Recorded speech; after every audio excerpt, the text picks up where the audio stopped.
नमस्कार, रण क्षेत्र देख रहे हैं आप। आपके साथ में लावनी विनीत हूं। बेहद खास मुद्दे के साथ आज एक बार फिर से आपके बीच आ चुकी हूं। जब हम बात करते हैं संसद की तो हमारे मन मस्तिष्क में केवल एक शब्द आता है, संसद मतलब लोकतंत्र का मंदिर। लेकिन लोकतंत्र के इसी मंदिर में अगर अखाड़ा जैसे परिदृश्य दृश्य नजर आने लगे तो सवाल कई खड़े होते हैं, क्योंकि अवसर तो था संविधान पर चर्चा का, चर्चा हो भी रही थी, लेकिन चर्चा संविधान पर और आखिरकार मच गया कोहराम और कई सवाल इस कोहराम के बीच में घमासान करते हुए नजर आने लगे। आज की परिस्थिति यही सवाल कर रही है कि आखिर संसद दंगल का पूरा अखाड़ा क्यों बन गया, यहां पर ऐसी परिस्थिति आखिर बनी क्यों? क्योंकि जिस तरीके से कल से लेकर आज तक आपने देखा कि बाबा साहेब अंबेडकर के नाम पर उनका अपमान किसने किया, सम्मान कौन करता है, इसे लेकर खींचतान मची हुई है। आरोप प्रत्यारोप का दौर जारी है। केंद्रीय गृह मंत्री अमित शाह का विपक्ष लगातार इस्तीफा मांग रही है। दूसरी तरफ बीजेपी यानी सरकार ये कह रही है कि वो कांग्रेस जिसने कभी बाबा साहेब का सम्मान किया ही नहीं, आज बाबा साहेब को सहूलियत के नाम पर सियासत कर रही है। मुद्दा इतना ही तक नहीं था, आज बेहद खास दिन था। संसद का शीतकालीन सत्र जो कल खत्म होने वाला है, ठीक एक दिन पहले भी आज बाबा साहेब के नाम पर ही जमकर सियासत की जो तस्वीरें थी वो सुबह सुबह ही दिखने लगी। संसद परिसर में पक्ष और विपक्ष दोनों आमने सामने आए। नारेबाजी तक तो मामला ठीक था, आरोप प्रत्यारोप तक भी मामला ठीक था, लेकिन जब यहां पर देश ने अपने प्रतिनिधियों को संसद यानी लोकतंत्र के मंदिर में उन सांसदों को जिन्हें जनता ने जनादेश देकर इस मंदिर में भेजा, उन्हीं सांसदों को, उन्हीं माननीयों को मल्ल युद्ध करते हुए देखा तो सवाल खड़े हो गया कि ऐसा तो नहीं सोचा था हमने अपने सांसदों को लेकर। आज ये आरोप लगा कि बीजेपी के सांसदों के साथ राहुल गांधी और विपक्ष यानी खास तौर पे कांग्रेस के सांसदों ने धक्का मुक्की की, और ये धक्का मुक्की इस कदर हुई कि बीजेपी के 2 सांसद यहां पर चोटिल हो गए हैं। सिर में चोटें आई। प्रताप सारंगी साहब उड़ीसा से सांसद हैं, बालासोर से, उनको गंभीर चोटें आई हैं। दूसरी तरफ ये कहा जा रहा है फर्रुखाबाद के सांसद मुकेश राजपूत, वो भी चोटिल हुए हैं, दोनों आईसीयू में एडमिट हैं। लेकिन राहुल गांधी ये कह रहे हैं कि धक्का मुक्की की शुरुआत तो बीजेपी सांसदों ने की, हमने तो बचाव करने की कोशिश की और ऐसे में ये हादसा हो गया। लेकिन उससे भी बढ़कर प्रेस कॉन्फ्रेंस में आकर माफी मांगने के बजाय एक बार फिर से राहुल गांधी के अहंकार की तस्वीरें सामने आई और बीजेपी पर यह आरोप लगाती हुई कांग्रेस नजर आई कि अडानी और अंबेडकर के मुद्दे से ध्यान भटकाने के लिए यह सब कुछ किया जा रहा है। ये तमाम आरोप प्रत्यारोप है, लेकिन इसके बीच में सवाल बड़ा है कि संसद में जो कुछ भी हुआ, क्या देश इसकी उम्मीद कर सकता है? क्या संसद जो जनता के मुद्दों को उठाने का केंद्र है, वहां पर जनता द्वारा चुने गए प्रतिनिधि, जनता के प्रतिनिधि ये मल्ल युद्ध अगर करते हुए नजर आएंगे तो मुद्दों का आखिर होगा क्या? ये निज स्वार्थ के लिए लोकतंत्र के मंदिर को अपमानित करना कहां तक जायज है? आज इसी पर हम करने वाले हैं खुलकर बहस। हमारे साथ कुछ ही देर में जुड़ेंगे आज के खास अतिथि, उनसे आपका परिचय कराऊं उससे पहले ये रिपोर्ट देख लीजिए जो ये बताती है कि आखिर संसद कैसे बदल गया। अखाड़े में, संसद परिसर में ये जो दंगल हुई वो कैसी तस्वीरें लेकर आई, पूरी रिपोर्ट में समझने की कोशिश कीजिए।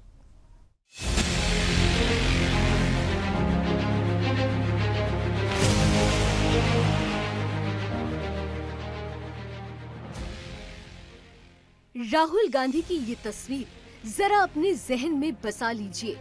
राहुल गांधी मार्शल आर्ट में ब्लैक बेल्ट हैं और अपनी इसी प्रतिभा का प्रदर्शन राहुल गांधी ने आज भरे संसद में भी कर दिया। ये आरोप बीजेपी का है। दरअसल संविधान को सर्वोपरि कहने वाले कांग्रेस के युवराज ने संसद की गरिमा को तार-तार करने में आज कोई कोर कसर नहीं छोड़ी। ये तस्वीरें गवाही दे रही हैं कांग्रेस के गुंडा राज की। ये अग्रेशन पर्दाफाश करता है राहुल गांधी की झूठी मोहब्बत की दुकान को। संसद में संविधान पर चर्चा को लेकर सरकार और विपक्ष के बीच गहमा गहमी लगातार जारी ही थी कि इसी बीच संसद में धक्का मुक्की के बाद से माहौल और ज्यादा गर्मा गया। दरअसल हुआ कुछ यूं कि संविधान और बाबा अंबेडकर पर प्रोपेगेंडा बनाने में जुटी कांग्रेस लगातार प्रदर्शन कर रही थी, जिसके जवाब में बीजेपी सांसदों ने भी बाबा साहेब के साथ कांग्रेस राज में हुए अन्याय पर आवाज उठाई। पार्टी की खामियों पर पर्दा डालने के लिए राहुल गांधी आगे आए और बीजेपी सांसदों को धक्का दे डाला। मैं खड़ा हुआ था, राहुल गांधी एक एमपी को धक्का लगा, मेरे ऊपर गिर पड़ा और मैं नीचे गिर गया। किसने धक्का मारा? राहुल गांधी ने? हाँ, राहुल गांधी ने। राहुल गांधी ने धक्का मारा? राहुल गांधी। एक तो चोरी, ऊपर से सीना जोड़ी। आज ये शब्द राहुल गांधी पर बिल्कुल फिट बैठ रहे हैं, क्योंकि अपने इस किए कराए का राहुल को दुख तो छोड़िए, शर्म भी नहीं आई। ये जनाब देखिए कितना कैजुअली बोल रहे हैं। हाँ, धक्का दे दिया।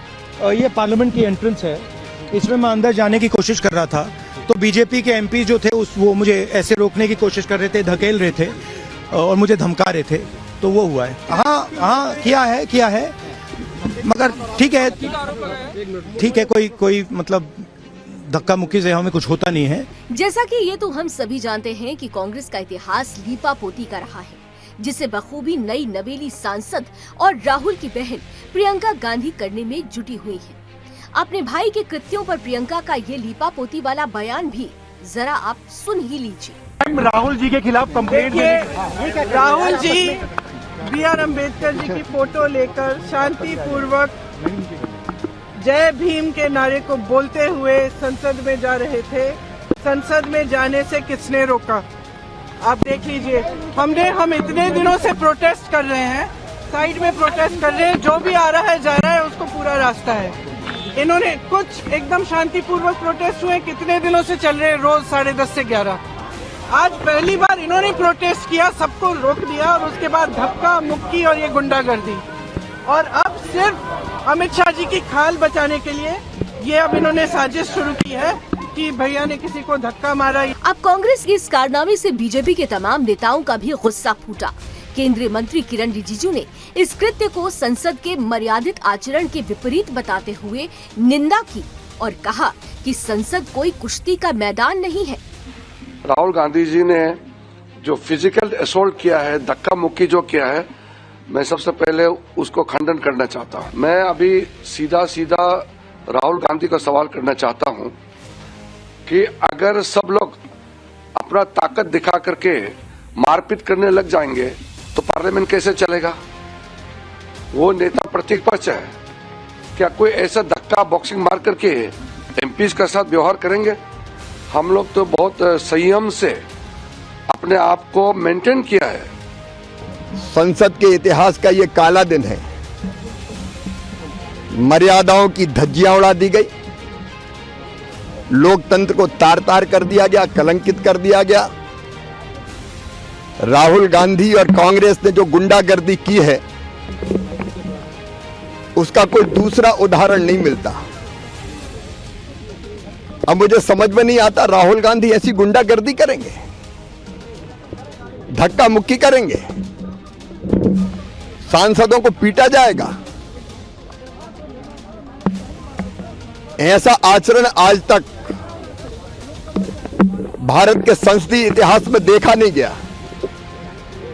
अगर महाराष्ट्र और हरियाणा में हार गए तो खींच संसद के अंदर क्यों उतार रहे हैं? उनका एकमात्र उद्देश्य गुंडागर्दी करना है। उनका एकमात्र उद्देश्य डरा धमका कर जो है भारतीय जनता पार्टी के सांसदों को काबू करना है, इस देश को काबू करना है, क्योंकि मैंडेट उनके साथ नहीं है। और आज जो कुछ भी उन्होंने किया बुजुर्ग सांसद के साथ, ये जितनी अशोभनीय शर्मनाक घटना है, शायद गांधी परिवार जिंदगी में माफ करने लायक नहीं। संविधान की प्रति और बाबा अंबेडकर की फोटो हाथ में लहराते हुए कांग्रेस भले ही कितना भी सियासी ड्रामा क्यों न कर ले, लेकिन उनके साथ कांग्रेस पार्टी का क्या अतीत है, ये किसी से छिपा नहीं है। बाबा साहेब की मौत के 34 साल तक संसद में उनकी फोटो न लगाने वाली कांग्रेस आज फोटो हाथ में लेकर कितना भी नाटक कर ले, जनता को भटका नहीं पाएगी। बाबा अंबेडकर की फोटो को सम्मान और भारत रत्न देने वाली बीजेपी को शायद किसी को सफाई देने की जरूरत नहीं। हालांकि संसद में आज का दिन एक काले अध्याय के रूप में शामिल हो गया, लेकिन सवाल उठता है कि आखिर ऐसी नौबत क्यों आई? पद की गरिमा की शपथ लेने वाले सांसद इतनी जल्दी अपनी शपथ कैसे भूल गए? Bureau report, Sudarshan news.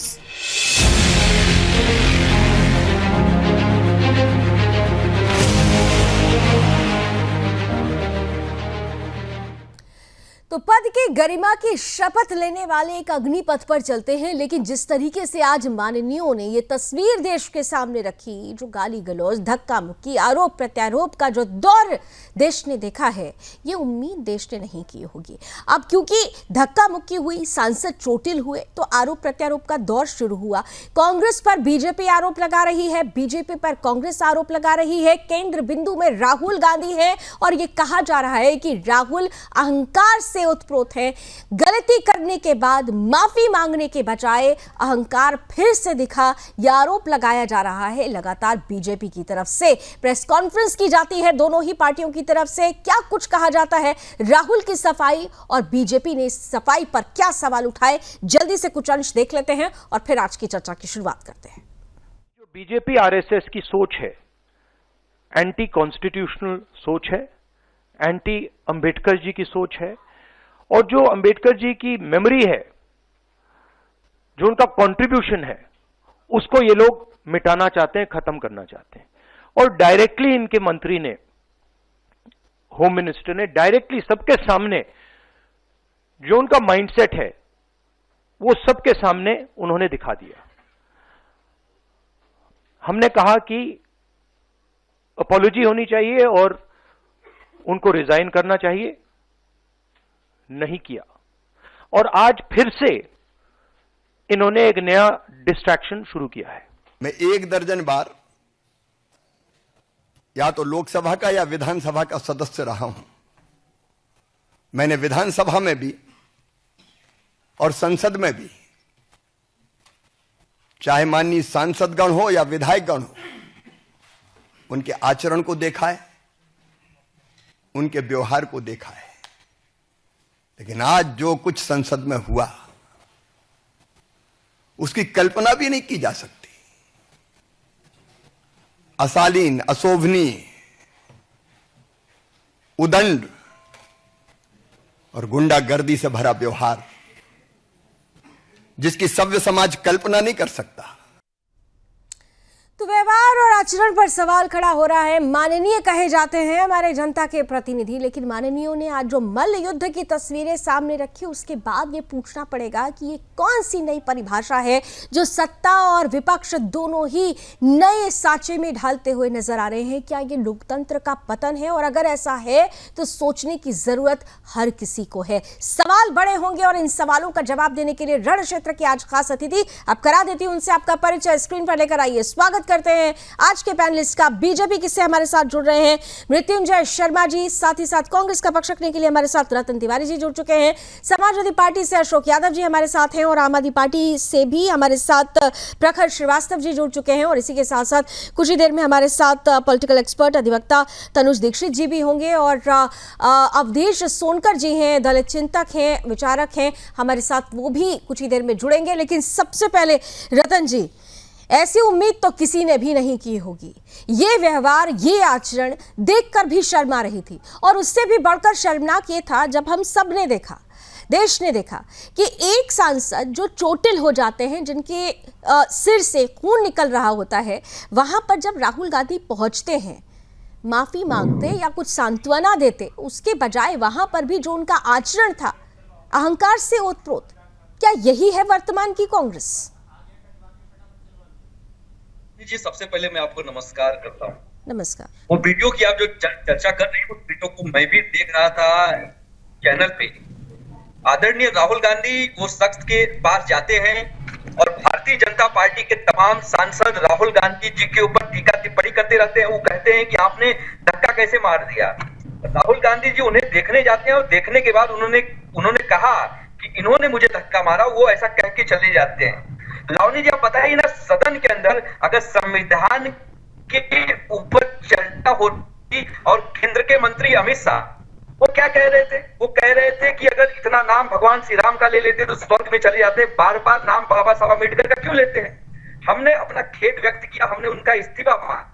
उसके बाद आज ये ड्रामा, ये अखाड़ा अगर किसी ने बनाया तो भारतीय जनता पार्टी ने बनाया। जब सदन के अंदर राहुल गांधी जा रहे थे तो सांसदों ने उन्हें रोकने की कोशिश की और धक्का मुक्की हुई। हमारे कांग्रेस के अध्यक्ष मल्लिकार्जुन खड़गे, जो नेता विपक्ष है राज्यसभा में, उनको भी घुटने में चोट पहुंची है। कहीं ना कहीं भारतीय जनता पार्टी अपने आप को बचाने का प्रयास कर रही है, जो कांग्रेस के ऊपर आरोप लगाने का काम कर रही है। रतन जी, सवाल ये है कि देखिए, बाबा साहब के नाम पर आप दोनों ही अपनी विरासत उनको मानते हैं, सियासत खूब हो रही है, किसने कितना सम्मान किया, कितना अपमान हुआ, ये तो मैं आगे चर्चा करूंगी। लेकिन आपने जैसे कहा कि वो पूछने के लिए गए, आचरण की बात होती ना, बाबा साहब भी ऐसे आचरण को देखकर तो उनका मन भी व्यथित हो जाता अगर वो आज का आचरण देखते। आप कह रहे हैं राहुल जी वहां पहुंचे, वो तो शेम लेने के लिए पहुंचे हुए थे, लेकिन जो उनका बॉडी लैंग्वेज था, देखिए वहां पर एक व्यक्ति, एक सांसद जिनका खून बह रहा है, उनके साथी आक्रोशित थे, उन्होंने लेकिन हाथ नहीं उठाया था, आरोप जरूर लगा रहे थे। राहुल जी चंद सेकंड रुककर ये कह तो सकते थे ना, डायरेक्ट सारंगी साहब से पूछ सकते थे, बात कर सकते थे, लेकिन उन्होंने तुरंत अग्रेशन दिखा दिया। क्या यही आचरण है, ये व्यवहार होना चाहिए? रतन तिवारी जी, मुझे लगता है शायद रतन जी का ऑडियो फ्रीज हो गया है, प्लीज रतन जी का ऑडियो फिर से जुड़वाइए।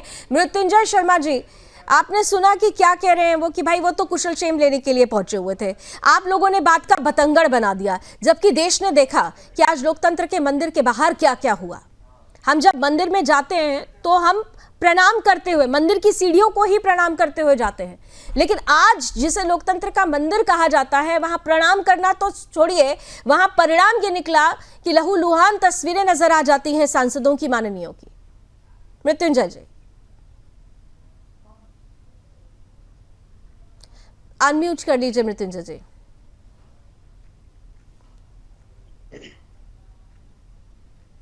सॉरी जी। लावनी जी, आपने बहुत अच्छी बात कही कि वहां पे राहुल गांधी जी पहुंचते हैं, जहां पे सारंगी जी चोटिल बैठे हुए रहते हैं, वहां पहुंचते हैं, लेकिन जब उनको कहा जाता है कि इस प्रकार की आपका व्यवहार आपने क्यों किया, तो वापस पलट कर वहां से चले जाते हैं। एक बार ये तक नहीं पूछते हैं कि आपको चोट आई, क्या गलती से लग गया होगा। जनरली भी हम लोग, ये इनफैक्ट भारतीय संस्कृति है कि अगर किसी को पांव टच हो जाता है तो हम लोग ऐसी पांव छू लेते हैं कि शायद गलती से लग गया हो। ये बोल देने से आप छोटा नहीं हो जाते हैं, ये हमारे संस्कार और संस्कृति में है। वो तक उन्होंने नहीं किया, बल्कि एरोगेंस में वापस पलट कर चले गए।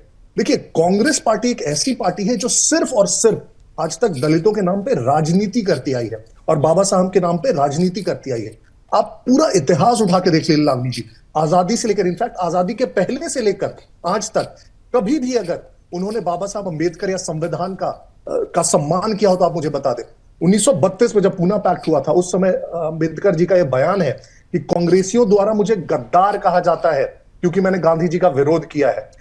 जब आजादी होती है और नेहरू जी की प्रथम कैबिनेट में होते हैं अंबेडकर साहब, और फिर वो निकल जाते हैं, कुछ मुद्दों पर उनकी असहमति होती है, 370 पर होती है, SC/ST पर होती है, तो जब निकल जाते हैं तो नेहरू जी पत्र लिखते हैं एडवीना माउंटबेटन की वाइफ को, और खुशी जाहिर करते हैं अंबेडकर जी के कैबिनेट से निकलने पर। और यही नेहरू जी, जिनकी चौथी पीढ़ी आज उनके फोटो लेके घूम रही है, नेहरू जी ने 1952 और 1953 में मुंबई से चुनाव लड़े थे बाबा साहब अंबेडकर, वो हार गए थे, और यही नेहरू जी उनके अगेंस्ट वहां पे प्रचार करने गए हुए थे।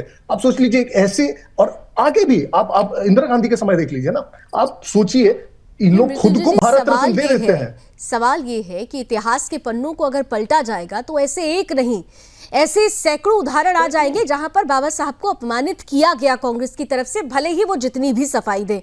लेकिन अब सवाल उठेगा कि एक जो इतिहास का पन्ना जुड़ गया, अब वो इतिहास हो गया। जो आरोप आप लोगों पर लग रहा है कि केंद्रीय गृह मंत्री अमित शाह जी ने कुछ ऐसा बोल दिया जो बाबा साहब की तरफ ये इशारा करता है कि उनका अपमान किया गया है, इसको लेकर जो परिस्थिति बन रही है उसको क्लैरिफाई नहीं किया जाता, बल्कि जो आज आंदोलन हो जाता है, आंदोलन बल्कि इसे नहीं कहेंगे, आंदोलन तो कहते हैं कि किसी अच्छी चीजों के लिए होता है, यहाँ तो मल्ल युद्ध जैसी परिस्थिति। वो कह रहे हैं कि आप लोगों ने अडानी का मुद्दा और अंबेडकर जी का जो उन्होंने आपने अपमान किया, उस मुद्दे से ध्यान भटकाने के लिए धक्का मुक्की की शुरुआत तो आपके नेताओं ने की, लाठी डंडे लकड़ी जैसी चीजें लेके पहुंचे हुए थे आप लोग, ऐसे आरोप भी लग रहे हैं बीजेपी पर। लावनी जी, हम सभी ने वो संसद के रिकॉर्ड पर है जो भाषण है, कुछ ऐसा नहीं है जो प्राइवेट कॉन्वर्सेशन में बोला गया है और उसके एक पार्ट को एडिट करके जानबूझकर दिखाने का प्रयास किया गया, जबकि साफ साफ आप देख लीजिए। नहीं, एक चीज समझा दीजिए ना, प्रेस कॉन्फ्रेंस में राहुल गांधी ये कहते हैं वो लकड़ियां लेकर पहुंचे थे, मोटी मोटी लकड़ियां लेके पहुंचे हुए थे। दिखा नहीं लकड़ी? लावनी जी, आपको दिखा क्या वो लकड़ी? मुझे दिखा क्या वो लकड़ी? वहां पे कम से कम 100 कैमरामैन थे सारे न्यूज चैनल्स के, किसी ने दिखाया कि आपको लकड़ी? तो राहुल गांधी जी ये तो नहीं बोल सकते ना कि पूरी दुनिया में सबसे ज्यादा शार्प आंखें उन्हीं के पास है, सिर्फ उन्हीं को दिखती है, बाकी किसी को नहीं दिखती है। अपने ऊपर कोई दोष आया जो साफ क्लियरली कैमरे पे दिखा है, उससे बचने के लिए, और ये बहुत पुरानी टैक्टिक है कि अपने ऊपर कोई अगर आंच आए तो दूसरे को भी इसमें शामिल कर लो। आरोप ये है कि आप लोगों ने खड़गे जी को पहले गिरा दिया, धक्का मुक्की आप लोगों की तरफ से हुई, वो गिर गए और प्रियंका गांधी कह रही हैं कि हमें लगा कि शायद उनका पैर टूट गया, ऐसे आरोप भी लग रहे हैं। आपको लावनी जी, फिर से मैं वही कह रहा हूं, वहां पे कम से कम 100 कैमरामैन थे, कि कहीं भी किसी फुटेज में, किसी सीसीटीवी में किसी प्रेस वाले को दिखा क्या खड़गे जी गिरते हुए, उनका पांव टूटते हुए? कहीं भी। खड़गे जी तो बाद में चलते हुए आराम से दिख रहे हैं, बात करते हुए दिख रहे हैं। वो हॉस्पिटल गए हैं क्या? इलाज चल रहा है कहीं क्या? ऐसी कोई भी खबर आई है क्या?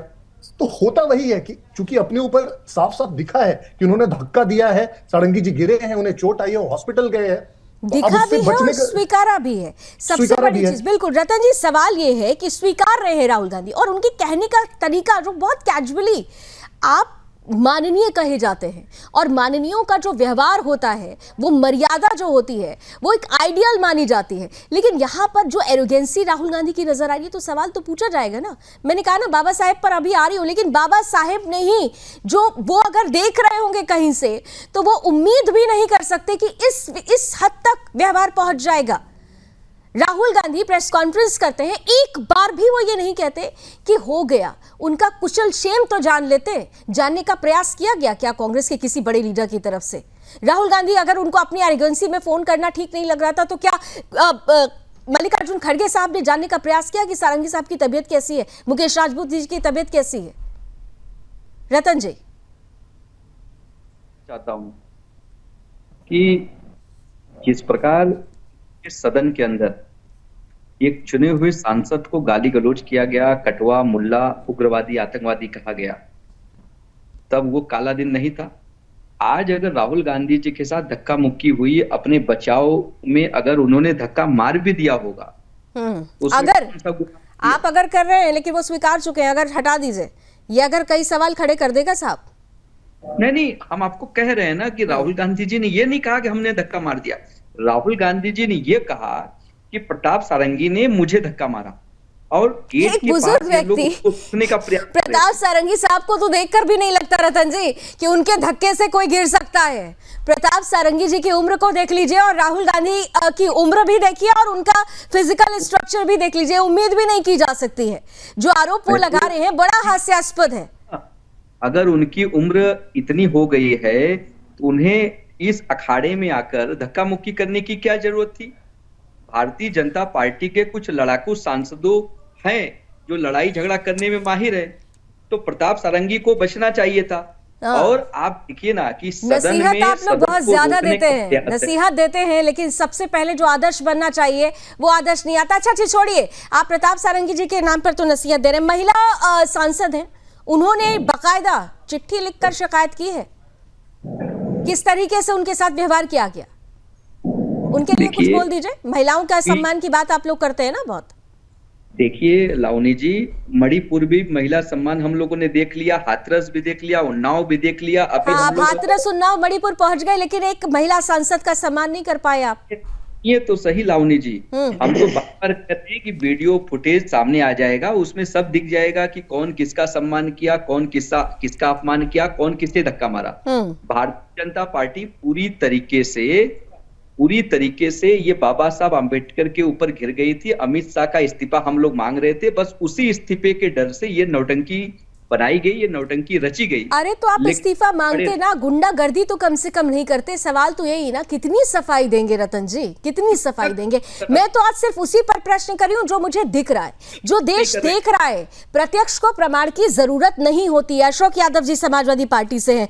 आज जो कुछ भी हुआ अशोक जी, होना चाहिए था क्या? संसद की गरिमा, बाबा साहब अंबेडकर के सम्मान की बात करने वाले लोग अगर संसद का, लोकतंत्र के मंदिर का सम्मान ना कर पाए, माननीयों का सम्मान ना कर पाए, तो फिर तो अंबेडकर जी पर दावा ठोकना ही गलत हो जाता है। अशोक जी, आपने सवाल किया, आज वो सवाल ये होना चाहिए था कि गृह मंत्री अमित शाह जी ने बाबा साहब अंबेडकर को लेकर के इतनी गलत बात क्यों बोली। इसी सवाल से बचने के लिए, इसी हेडलाइन को डाइवर्ट करने के लिए, इसी मुद्दे को डाइवर्ट करने के लिए एक नया तमाशा भारतीय जनता पार्टी के द्वारा खड़ा किया गया, ताकि पूरे देश में बाबा साहब के प्रति जो असम्मानजनक भाषा का इस्तेमाल अमित शाह जी ने किया, उस भाषा पर, उनकी बात पर चर्चा ना हो सके, संसद के धक्का मुक्की पे चर्चा हो। ये हेडलाइन मैनेजमेंट के लिए या हेडलाइन बदलने के लिए तो क्या बीजेपी ने कह दिया कि बीजेपी ने क्या सिखाया कि आके धक्का दे दो, गिर जाओ, चोट लग जाए, अपने आप गिर जाओ? ये बीजेपी ने सिखाया? ये जो आज तस्वीरें आई, प्रताप सारंगी साहब चोटिल हैं, उनका खून बह रहा है, मुकेश राजपूत साहब चोटिल हैं, उनको खुद से कहा गया कि कूद जाओ, गिर जाओ, ये बीजेपी ने कहा, ये हेडलाइन खुद से बनवा दी। क्या बात करते हैं साहब? देखिए, जिस तरह का माहौल वहां पे बनाया गया धक्का मुक्की वाला, ये माहौल हम सुन रहे थे, देख भी रहे थे हम लोग। क्या इस तरह से भारतीय जनता पार्टी के सांसद ऑलरेडी वहां पे एंट्री द्वार पे खड़े थे और खड़े होके पहले धक्का मुक्की जो देना शुरू करते हैं, उसी धक्का मुक्की में कौन गिरा कौन नहीं गिरा, किसके साथ क्या हुआ, अफरा तफरी, धक्का मुक्की में, ये सब चीजें तो नेचुरल चीज है लावनी जी। अच्छा, चोट लगी, अच्छा, यानी किसी को चोटिल कर देना ये नेचुरल चीज है, सांसदों का ये व्यवहार ये नेचुरल है? मुझे तो नहीं समझ में आता, हम तो मर्यादा और माननीय ये दो शब्द समझते थे, आपने आज नई परिभाषा गढ़ दी। लावनी जी देखिए, जब जहां धक्का मुक्की होती है, देखिए मैंने क्या कहा, मैं यही कह रहा हूं कि भारतीय जनता पार्टी ने ये प्लान किया था कि जैसे विपक्ष के लोग आएंगे धक्का मुक्की हम लोग शुरू कर देंगे। उसी धक्का मुक्की में अगर कहीं किसी को एब्रेजन हुआ, कहीं किसी को चोट आएगी, तो हम लोग हेडलाइन मैनेजमेंट करेंगे कि विपक्ष के सांसदों ने, हेडलाइन तो शायद ये ज्यादा बन जाती है अगर विपक्ष इस मुद्दे पर आगे आकर ये कहने के बजाय ये कहता कि किसी को चोट लगी है, उसका कुशल क्षेम पूछ लिया जाए, ये नहीं होना चाहिए था, ये गलत हुआ। अगर विपक्ष ये कहता तो शायद ज्यादा बड़ी हेडलाइन बन जाती, लेकिन नहीं, विपक्ष एरोगेंस से ओतप्रोत है। आप भी देखिए किस तरह से डिफेंड करते हुए नजर आ रहे हैं। मृत्युंजय जी, आप देखिए, वो तो कह रहे हैं ये बड़ी नेचुरल सी चीज है, ये तो संसद में आए दिन अब होगा ही होगा, ये तो नई परिभाषा है, तैयार हो जाइए अब इसके लिए। लावनी जी, दोनों प्रवक्ता, कांग्रेस के प्रवक्ता महोदय ने भी जो शब्दों का इस्तेमाल किया कि अगर धक्का दे भी दिया, आप लैंग्वेज देख लीजिए, और सपा के प्रवक्ता के हिसाब से नेचुरल चीज है, तो सपा के प्रवक्ता को हो सकता है नेचुरल लगे भी, क्योंकि सपा वो जिस पार्टी से आते हैं उसका इतिहास हम सभी जानते हैं कि किस प्रकार का ट्रीटमेंट उन्होंने मायावती जी को उत्तर प्रदेश में दिया था, और मायावती जी दलित समाज से ही आती हैं और दलितों की, और हम ज्यादा दूर नहीं जाते हैं, नोएडा में पार्क में किस तरीके से बाबा साहब की मूर्ति को ढक दिया गया था, ये भी हमने देखा है। बिल्कुल याद, ये हमने देखा था, शायद अशोक जी को याद नहीं होगा मायावती को किस प्रकार से, मतलब सबसे एक्सट्रीम वे में आप बोल सकते हैं, किसी महिला नेत्री को इस प्रकार से जलील करना और मारपीट करना शायद देश के इतिहास में पहली बार हुआ होगा। अभी आप देख लीजिए ना, उत्तर प्रदेश में उपचुनाव थे, लावनी जी आपको याद होगा, और करहल में भी वहां पे उपचुनाव था। करहल में एक दलित महिला को काट कर मार दिया गया क्योंकि उन्होंने समाजवादी पार्टी को वोट नहीं दिया था। इसको डिनाई कर देंगे यहाँ पे बैठे बैठे। तो इस प्रकार की पार्टी से जो आते हैं जो लोग, वो अगर आके, ठीक है, 20 सेकंड्स का काउंटर आंसर, फिर ब्रेक लेती हूँ, बाकी के 2 में मैंने क्वेश्चन ब्रेक के बाद 20 सेकंड्स काउंटर आंसर। अशोक जी देखिए, लावनी जी जो मैनपुरी घटनाएं बता रहे हैं पूरी तरह से झूठ घटना है। उस व्यक्ति का समाजवादी पार्टी से कोई ताल्लुकात नहीं है, दूर दूर तक नहीं ताल्लुकात है। वो बेटी को जिसकी हत्या की गई, उनके पिता सामने आके कह रहे हैं कि उस बेटी को इसलिए मार दिया गया कि उसने बीजेपी को वोट किया था। ये तो छुपने वाली बात ही नहीं है, ये तो पब्लिक प्लेटफॉर्म पर आकर उन्होंने बयान दिया है। क्या बात कर रहे हैं अशोक जी? लावनी जी, ये सब false narrative Bharatiya Janata party गढ़ने में बहुत माहिर है। अरे अशोक जी, थोड़ा सा तो आंखों में पानी लेकर आइए। एक बेटी की हत्या हुई थी, पिता रो रो कर ये बातें कह रहे थे, थोड़ा सा तो आंखों में थोड़ा पानी ले आइए। और आप लोग दलितों की बात करते हैं। एक छोटा सा ब्रेक ले लेते हैं। हमारे साथ अधिवक्ता तनुज दीक्षित जी भी जुड़े हुए हैं, प्रकाश श्रीवास्तव जी भी आम आदमी पार्टी से। आप दोनों के पास इस ब्रेक के बाद आती हूँ। चर्चा बड़ी है और अहम है, इसलिए जुड़िएगा जरूर। बहुत छोटे से ब्रेक के बाद मिलते हैं। तो बाबा साहेब के सम्मान और अपमान पर जो घमासान मचा, जो कोहराम मचा, उसमें सांसदों की आज जो तो तस्वीरें सामने आई, जो चोटिल तस्वीरें सामने आई, राहुल गांधी पर जो तस्वीरें सामने आई, वो कई सवाल खड़ी कर रही हैं। हम लगातार चर्चा को जारी रख रहे हैं, दिन भर हम तस्वीरें देखते रहे। प्रखर श्रीवास्तव जी आम आदमी पार्टी से हमारे साथ जुड़े हुए हैं। प्रखर जी, कुछ दिन पहले मैं अभी सुन रही थी, केजरीवाल साहब ये कह रहे थे कि जब आप जनता का प्रतिनिधि चुनते हैं तो उनको अपने मुद्दों के साथ जोड़ते हैं, उनको सम्मान के साथ जोड़ते हैं, उनको माननीय शब्द उन्होंने इस्तेमाल किया था कि ये लगा होता है सांसदों के साथ, तो वो व्यवहार आना चाहिए। यहां पर आज जो कुछ हुआ, व्यवहार दिखा था क्या वो? लवानी जी, सबसे पहले आपको नमस्कार, आपके सभी दर्शकों को नमस्कार, और यहाँ पे बैठे हुए सभी प्रवक्तागणों को नमस्कार। लवानी जी, मैं अभी बहुत देर से ध्यानपूर्वक में भारतीय जनता पार्टी के प्रवक्ताओं को सुना, और मैं मुझे उन्होंने बड़ी बातें करी बाबा साहब जी के सम्मान के बारे में तो किसी ने भी यहाँ तक चर्चा ही नहीं करी। तो मैंने सोचा कि मैं आज बहुत अच्छा अवसर मिला है और आपका चैनल बड़ा प्रसिद्ध चैनल है सुदर्शन न्यूज, इसको लाखों इसके दर्शक है। मैं चाहता था कि आपके दर्शक भी देखें कि भारतीय जनता पार्टी कैसे दलित विरोधी पार्टी है, कैसे बाबा साहब भीमराव अम्बेडकर विरोधी पार्टी है।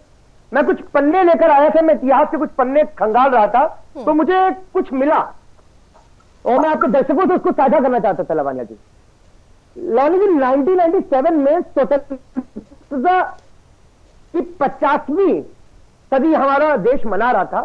उस वक्त एक थे अरुण शौरी जी, ये मैं कागज लेकर आया हूं, एक किताब का कागज लेकर आया हूं, अरुण शौरी जी। ये अरुण शौरी जी ने किताब लिखी थी वर्शिपिंग फॉल्स गॉड। इसमें बाबा साहब को ब्रिटिशरों का, अंग्रेजों का एक मोहरा बताया गया था और ये वही अरुण शौरी है जिसको भारतीय जनता पार्टी ने 1998 में राज्यसभा में भेजा था एज अ सांसद। माननीय जो आप कह रही थी ना, माननीय सांसद के स्वरूप भेजा था। 2010 तक वहां पे रहे थे, मंत्री बन के रहे थे। यही वो अरुण शौरी हैं और ज्यादा दूर और नहीं जाते हैं।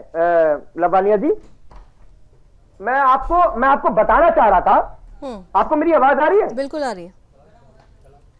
लवानिया जी मैं आपको बताना चाह रहा था कि एक घटना घटी थी 2015 में जिसमें भारतीय जनता पार्टी की मातृ संस्था है राष्ट्र से आरएसएस ने खुलेआम जो बाबा साहब जिस चीज के लिए उन्होंने संघर्ष करा अपने जीवन में, आरक्षण के लिए, उसका खुलेआम विरोध करा था 1946 में। आपको पता है लवानिया जी, जब हमारा संविधान लागू भी नहीं हुआ था, उसकी रचयिता हो रही थी, उसको रचा जा रहा था। आप बड़ी लंबी चौड़ी इतिहास के पन्नों को लेकर आए हैं। मैं इतिहास के पन्नों की बात करूं उससे पहले आपकी पार्टी दिल्ली में है ना? नहीं, मुझे एक बात का जवाब दीजिए ना कि दिल्ली में सीमापुरी इलाके में जब दलित परिवारों पर अत्याचार हो रहा था, मुस्लिम समाज के लोग पहुंच गए थे आक्रमण करने के लिए, मौन साधना क्यों हो गई थी? उस वक्त ये दलित प्रेम कहां चला गया था? उस वक्त दलित प्रेम? जब दिल्ली में ही, मैं ज्यादा दूर नहीं जा रही हूँ क्योंकि आप लोगों को तो दिल्ली दंगल दिखाई दे रहा है ना, इसीलिए आपने फटाफट ये मुद्दा उठा लिया। लेकिन दिल्ली में ही दलितों पर जब अत्याचार हो रहा था, उस वक्त क्यों ये मौन साधना थी? उस वक्त खड़े हो जाते ना आप ये बातें लेकर। आज आपने सिलेक्टिविज्म का ये जो मुखौटा ओढ़ लिया है आप लोगों ने दिल्ली दंगल के लिए, लेकिन जब दलितों पर अत्याचार होता है तब आप चुप होते हैं। आज आपके पास मौका परिस्थिति वाली राजनीति कर रहे हैं आप। अरे भाई, अरुण शौरी जी की इस बात को लेकर कांग्रेस भी यही बात कह रही है, तो फिर इतिहास के पन्ने को भी पलटिए ना। कांग्रेस के साथ आप गठबंधन में भी नहीं है, लेकिन कांग्रेस पर जो आरोप लगते हैं उसका जिक्र भी नहीं करते हुए नजर आते हैं आप लोग।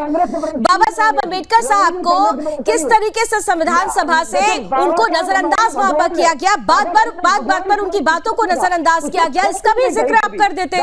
भारत रत्न को लेकर उनको तरसाया गया, इसका जिक्र भी आप कर देते। सिर्फ सेलेक्टिव बातें करते हैं आप लोग।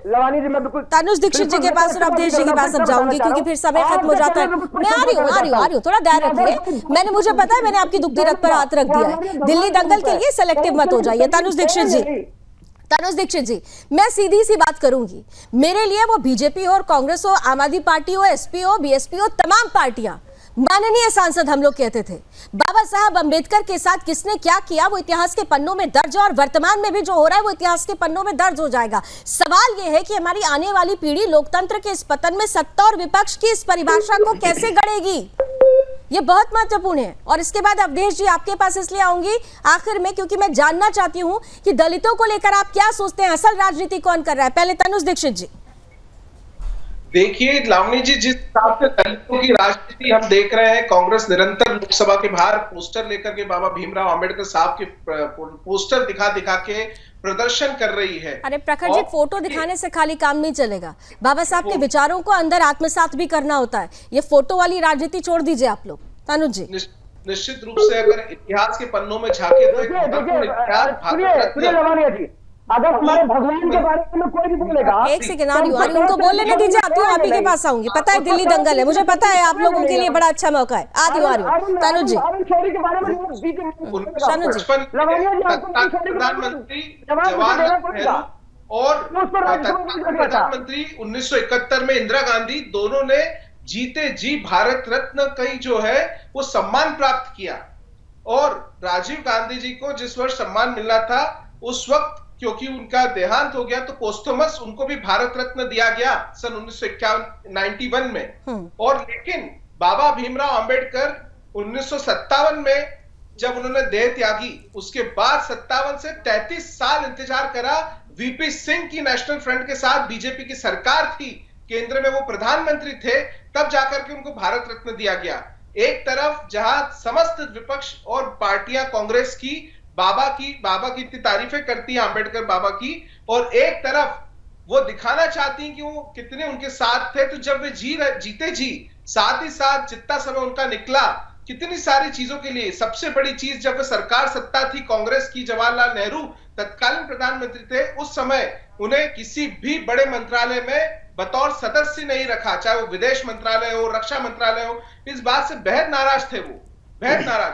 और देखिए यही सब चीजें हैं कि उनके सम्मान की बात होती है तो एक बहुत बड़ी चीज, बाबा भीमराव अंबेडकर साहब का पहला स्मारक उनकी जन्मस्थली महू में बना मध्य प्रदेश में, और वो बना उनकी 100वीं जयंती सन 1991 में, जब उनकी सबसे बड़ी चीज तो ये है, सबसे बिल्कुल आपने सही कहा, और उसपे भी ये कहा गया था कि भाई जब स्मारक बनता है तो वो निज पहल से बनता है, और ये पब्लिक प्लेटफॉर्म पर ये बातें आ गई थी। लेकिन सबसे बड़ा सवाल, अवधेश जी आपके पास जल्दी से आ रही हूँ, फिर तनुजी आऊंगी आपके पास। देखिए जब हम दलितों की बात करते हैं, बाबा साहब अम्बेडकर की, जो ये कहा जा रहा है कि वो आपने बाबा साहब अम्बेडकर का अपमान किया यानी दलितों का अपमान किया, लेकिन दलित नेताओं को हाशिए पे रखने का सिलसिला तो कांग्रेस के समय से ही शुरू होता आया।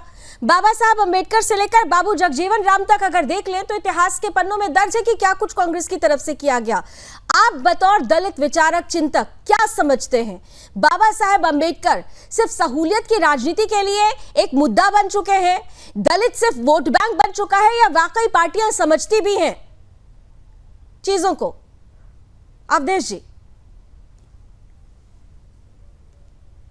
अवधेश सोनकर जी अनम्यूट कर लीजिए सर, आपने अनम्यूट नहीं किया अभी। हाँ, अनम्यूट कर लीजिए साहब। आवाज आ रही है? हाँ अब आ रही है, हाँ बोलिए बोलिए। कांग्रेस की काफी अरसों तक की सरकार रही है, परंतु जब भारत रत्न देने की बारी आई तो मैं समझता हूं कि कांग्रेस ने स्वयं, चाहे नेहरू जी हो चाहे इंदिरा जी हो, अपनी सरकारों में उन्होंने अपने आप को तो भारत रत्न दिया, परंतु बाबा साहब का मुझे लगता है कि अपमान किया, उनको भारत रत्न नहीं दिया। वहीं पर एक भारतीय जनता पार्टी की केंद्र में सरकार आई तो उन्होंने सम्मान देने का काम बाबा साहब को किया है। चाहे वो पंच तीर्थ स्थल की बात हो, जहां पर उनका जन्म स्थान रहा, जहां उन्होंने शिक्षा दीक्षा ली, मुंबई का हो, लंदन का हो, और जहां पर उन्होंने अंतिम सांस ली, उन सब परिस्थितियों का भी विकसित करने का काम भारतीय जनता पार्टी की सरकार ने किया है। और मैं समझता हूं कि दलितों के साथ पहले भी छलावा होता रहा है, और आज तो दलित देश का जो पूर्व राष्ट्रपति रामनाथ कोविंद जी थे, उनको भी भारतीय जनता पार्टी ने राष्ट्रपति बनाया, चाहे वो आदिवासी महिला के। यानी आप ये कह रहे हैं कि भारतीय जनता पार्टी ने सम्मान दिया और कांग्रेस ने वो सम्मान नहीं दिया, आप ये कह रहे हैं? जी जी जी। अब बताइए रतन जी, वो तो दलित विचारक है, वो तो कह रहे हैं कि नहीं दिया आप लोगों ने सम्मान। और अभी प्रखर श्रीवास्तव जी अभी भी फोटो और अरुण शौरी की बुक का वो पेज लेकर खड़े हुए। मृत्युंजय जी इसके बाद आपका काउंटर आंसर लूंगी, पहले रतन तिवारी जी। रतन तिवारी जी सुन रहे हैं आप? मुझे लगता है शायद रतन जी तक आवाज नहीं पहुंच रही। मृत्युंजय जी यहाँ पर देख रहे हैं, ये बात तो तय है कि बहुत कुछ ऐसा हुआ है जो ये बताता है किसने अपमान किया, किसने सम्मान दिया। लेकिन मैं देख रही हूँ अमित जी बहुत देर से वो बाबा साहब की फोटो लेकर और वो अरुण शौरी जी की बुक का एक पन्ना लेकर आपके सामने कुछ सवाल खड़े कर रहे हैं। मृत्युंजय जी। लावनी जी, अक्सर क्या होता है कि नेता जैसी होते हैं उनके कार्यकर्ता भी वैसे ही होते हैं। तो ये जो ड्रामा आप अभी देख रहे हैं अपने टीवी चैनल पे, इनके नेता भी ऐसे ही है तो ये भी ऐसे ही है। अब देख लीजिए, इनकी पार्टी तो 10 वर्ष पुरानी है, इसलिए बहुत लंबा इतिहास नहीं है कि इन्होंने क्या किया है बाबा साहब अम्बेडकर के साथ। लेकिन अक्सर ये विभिन्न राज्यों में कांग्रेस को सपोर्ट करती रही है और विभिन्न मुद्दों पर कांग्रेस को सपोर्ट करते रही है। तो कांग्रेस पर मैं ज्यादा बोलना चाहूंगा इसमें। अब देख लीजिए, जो मेरे साथी पैनलिस्ट ने 2-3 बहुत अच्छे पॉइंट्स उठाए कि खुद को इन्होंने भारत रत्न दे दिया, उनको नहीं दिया, संसद में अपनी फोटोज लगवा ली, अम्बेडकर जी की फोटो नहीं लगनी दी, उनके यहाँ मऊ में जो स्मारक बनने की बात है उसको टालते रहे कि नहीं बन सकती है वहां पे। और अगर संविधान की भी बात करें तो एकदम सिंपल फैक्चुअल वे में आप देखेंगे कि अगर देश में और हमारे 75 वर्षों के इतिहास में 77 वर्षों के सबसे ज्यादा संविधान का, अरे सुन लो यार, बीच में मत बोला करिए। अपने अरविंद केजरीवाल वाला कैरेक्टर यहाँ पे मत दिखाइए, अरविंद केजरीवाल वाला कैरेक्टर मत दिखाइए, अपने टाइम में बोलिए। आपके टाइम में मैं बोला क्या? लावनी जी इनको म्यूट करिए, लावनी जी इस प्रकार के लोगों को म्यूट किया कीजिए, ये सुन नहीं सकते, ये ड्रामा करने आते हैं, ये ड्रामा करने आते हैं इस प्रकार के लोग। ठीक है, उनकी बात का जवाब जल्दी से दे दीजिए, जल्दी से दे दीजिए, मेरे पास भी समय की कुछ सीमाएं होती हैं। उनको म्यूट करिए पहले, इस प्रकार के। ठीक है प्रखर जी, अपने आरोप लगाए तो जवाब ले लीजिए ना जल्दी से प्लीज। ऐसे पे सबसे ज्यादा 77 वर्षों में संविधान का किसी ने दुरुपयोग किया है तो वो है कांग्रेस की सरकार ने।